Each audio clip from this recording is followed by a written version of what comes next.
ఓం నమో నారాయణాయ నమశివాయ. మహాభారతంలో వనపర్వంలో వచ్చేటప్పటికి ద్రౌపది హరణ పర్వం అని చెప్పేసి దుర్వాస మహర్షి వచ్చేసి వీళ్ళు వనవాసం దగ్గరికి వస్తున్నాడు, అల్లుడు వచ్చాడు. దెన్ భోజనం సమయం మొత్తం దాటేసింది, అక్షయపాత్ర మొత్తం క్లీన్ అయిపోయింది. ఇక ఇప్పుడు వీళ్ళు కాల్చిన కడుక్కొని వస్తే వారికి ఇంకా అన్నం అన్నది వడ్డించాలి. ధర్మరాజు అదే చెప్పాడు. పాప ద్రౌపదికి ఇదేమీ తెలియదు, మొత్తం క్లీన్ చేసేసింది. ఇప్పుడు అయ్యో అన్నం పెట్టాలా, ఎలా పెట్టాలి అని చింతించసాగింది. ఇక అప్పుడు ఆమె ఆపద్బాంధుడు శ్రీకృష్ణ భగవాను ప్రార్థించింది. ఇంతలో శ్రీకృష్ణ అక్కడికి వచ్చి నాకు ఆకలిస్తుంది, త్వరగా భోజనం సిద్ధం చేయని చెప్పి ద్రౌపదికి చెప్పాడు. ద్రౌపది భగవంతుడా, నేను భోజనం చేయనంత వరకు సూర్యభగవాన్ నడిచిన అక్షయపాత్రను భోజనం లభిస్తుంది అంటే ద్రౌపది ఎప్పటివరకు తినకుండా ఉండిద్దో అప్పుడు ఎన్ని గంటలు దొరుకుతాయి. ఆమె తినింది అన్నా, తిన్న తర్వాత ఆ పాత్ర మొత్తం క్లీన్ చేసిందన్నా ఇక దాని నుంచి ఆ రోజు ఇంకేమీ లభించవు. అప్పుడు శ్రీకృష్ణ అక్షయపాత్రను చూపించమని అడిగాడు. ఆ పాత్ర యొక్క కంఠ దేశంలో అంటుకొని ఉన్న అన్న కణం ఒకటి చిన్నది తీసుకుని నోట్లో వేసుకున్నాడు. ఎక్కడో చిన్న పార్టికలు ఉండిపోయింది. అది తీసి నోట్లో వేసుకొని ఉందిగా, తిన్నానుగా, నాకు ఆకలి తీరింది అని చెప్పేసి అన్నాడు.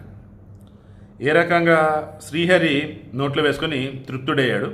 అప్పుడు సమస్త విషయం తృప్తిపడినట్టు అని చెప్పి శ్రీకృష్ణుడు మునులను భోజనం పిలిచాడు. వాళ్ళు రమ్మని చెప్పు అని చెప్పి సహదేవుడికి చెప్పాడు. ఇక నదీ తీరంలో మునులు అందరూ కూడా అన్నరసంతో తృప్తిపడి ఆయాసపడుతున్నారు. ఈయన తిన్నాడు, నీకు లోకమంతా తిన్నట్టే.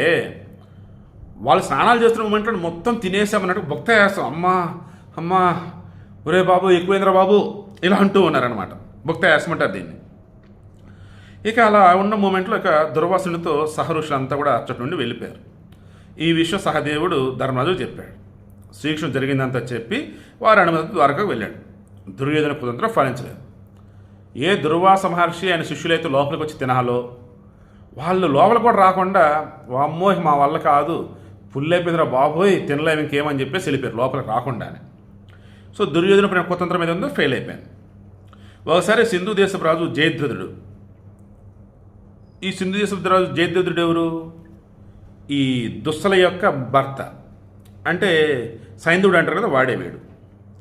వివాహం చేసుకోవాలన్న కోరికతో సాల్వ దేశానికి వెళ్తూ కామిక వనంలో ఆశ్రమంలో ఒంటరిగా ఉన్నటువంటి ద్రౌపదిని చూసి కామమోహితుడిపై ఆమె పూర్వపరాలను విచారించడానికి కోటి కాశీని పంపాడు.